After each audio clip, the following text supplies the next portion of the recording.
Hi everyone. I thought today I would talk about my book. And the reason I want to talk about my book, the first book, the original book, is because I didn't plan to write one. And here's the thing about life. Sometimes we don't plan certain things, but the universe comes in and it just says, hey, wait a minute, you got to listen to what I'm saying. This is what we call whispers. So a little bit about my background. I'm a former hostage negotiator. I was a detective. I worked in the Special Victims Unit. I have got some stories that sound like Hollywood blockbuster movies, because they are. I've lived through some things and I kind of imagine, wow, I just went through that. I can't believe it. I feel like Forrest Gump. Sometimes things happen to me, like I ended up meeting Oprah Winfrey and becoming her bodyguard when she was here in Toronto. We never planned on that. I had tea with the Deputy Prime Minister of Britain in the Middle East. Surrounded by bodyguards, and I never planned on that. My life was saved by a terrorist. Never planned on that either. But things have happened, and I used to tell my stories to a few friends. People would talk about their jobs and say, well, what about you? What's happened to you? And I would talk about these things as though they were just happenstance, like everybody goes through it. The day that I talked to terrorists off a 747 in Paris, France, I thought, well, that's just a normal day in my life. And people are going, are you kidding me? You did that, you did this, you did that, you should write a book, you should write a book. And I kept saying to them, I don't want to write a book. I don't know how to write a book. I have no interest in writing a book. Well, life will give you whispers. Every once in a while, you'll get this idea, or people will ask you about certain things or suggest certain things to you. If you don't listen to the whispers, eventually the whispers will go away. They'll just leave. A whisper wants someone who is attentive and who pays attention and who takes action. I wasn't that person. All those times somebody told me you've got to write a book. So I said no. And the whispers went away. Then a couple of years later, well, a few years later, I happened to find myself in between jobs. I had retired from the police department, I had worked for the government, and I was in between jobs looking for another contract job. And I had time on my hands. I don't like to have time on my hands. I like to do something productive. And I get this whisper. I'm sitting at my desk, very much like this, sitting at my desk, right in front of my typewriter. I get this whisper that sounded like a voice, and it said, write a book. And I ignored it. And I said, write a book. No, leave me alone. Leave me alone. I don't want to write a book. I don't know how to write a book. Write a book. The whisper was almost as though someone was in the room. And I paid attention that day and I thought, okay, I don't know how to. So the next day I went to a bookstore. And yes, I picked up a book on how to write a book. But here's the thing. I don't like to read. I hate reading. I absolutely hate it. I like to listen to audiobooks, like to listen to YouTube channels and such, but I don't like to read, and that's it. So I read the first 40 pages on how to write a book, and essentially it said this: start writing. Just start writing and see where it goes. So I tossed the book aside. I should have read the whole thing. I'll tell you why a little bit later. But I tossed it aside and I started to write. And I had no idea where this would go. Started to write a few of my stories, and I like to motivate people.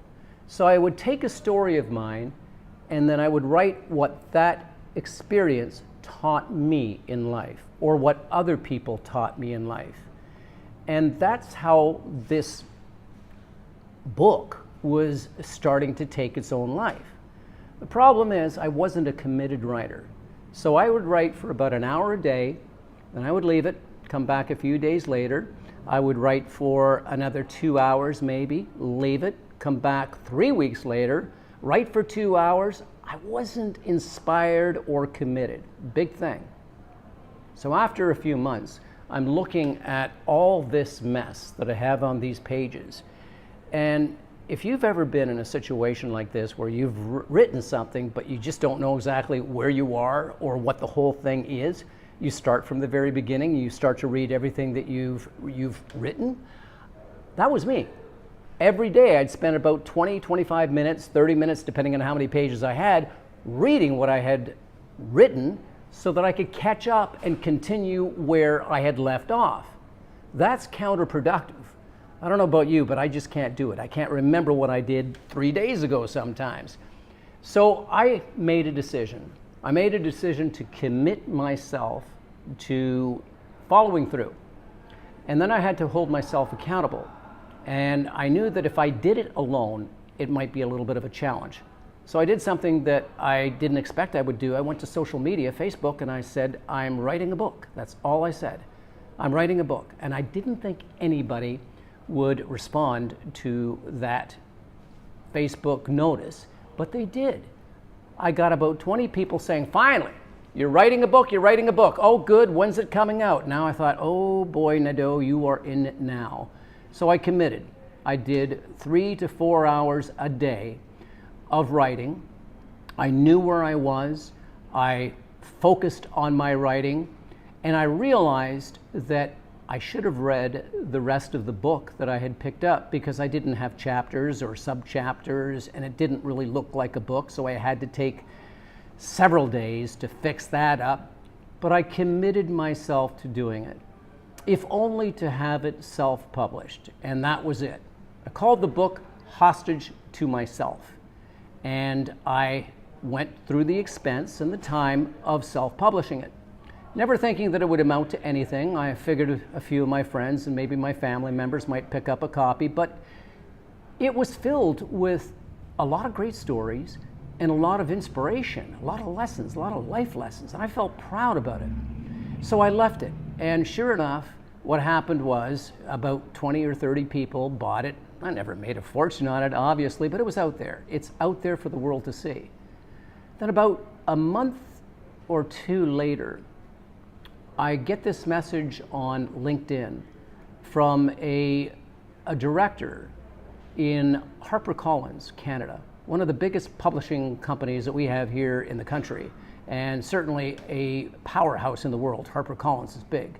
And it was a director, somebody who would look through books and decide whether or not they should invest in publishing that book worldwide. And I get a message from this gentleman who says, hey, I'd like to meet you for coffee. You happen to be here in Toronto. And I said, yes, you do. And I met him for coffee, and he takes out my book, the original book, Hostage to Myself, and he slides it on the table and he says, we want to publish this worldwide. And I looked back at him and I said, yes, you do. And they did. And they published it under the title, Take Control of Your Life. And it is available worldwide. Now, I'm not a big fan of the title, Take Control of Your Life. I think that there's a lot of books like that. I thought Hostage to Myself was a much better choice. And I certainly don't like the cover, but these things were not within my control. The fact is, and the point of this whole video is to say that I listened to the whisper that asked me to do something, that actually directed me to do something that I didn't want to do. And I'm asking you, as the viewer, how many whispers have you had? Whispers that are asking you to write a song, to ask someone out, to take a risk, to write a book, to start your own YouTube channel. All these things, these whispers that come your way, I think you should pay attention to them. Had I not paid attention to my whispers, this book never would have been written, and this book never would have been written, and a couple of my other books wouldn't have been written either. Now, Take Control of Your Life has 2 covers, and this was in part because I asked HarperCollins to change this cover. They kept this cover, but they made this one available. This one is more of a handbook, and it's available in airports and bookstores, mostly in North America. I think United States has this one, this red and white copy, but it ended up being a bestseller in airports here in Canada. And I thought, that's cool. Again, the point is, if you have a whisper that you are not listening to, it's time that you focus on it and take it seriously. As my good friend Glenn Morshower once said to me, and said to a number of us, he said, if you don't listen to the whispers, they will leave. And they could be the answer to so many of your circumstances, your life circumstances. They can open the door to so many different things. So if you have a whisper, I suggest to you that you listen to it. And the way that I like to look at life is that we're only in this world for a brief period of time. We have no idea what tomorrow brings. We have no idea whether we're going to be here tomorrow or not. So we've got to take advantage of every moment that we have.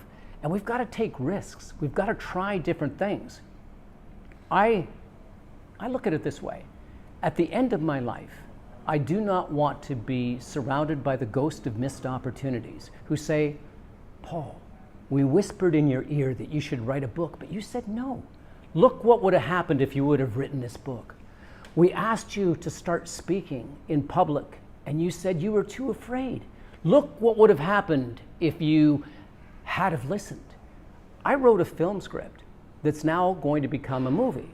Am I a film script writer? No, at least I wasn't until I was. And the point of that is that you never know where your dreams will lead you if you take those risks and put yourself out there. And guess what? If it doesn't stick, it's okay. What have you lost, really? You put yourself out there, and of the things that you throw against the wall, it's like spaghetti. Throw spaghetti against the wall, some of it's going to stick. And for me, it's been a wonderful experience, and there's so much more to do. So start listening to your whispers.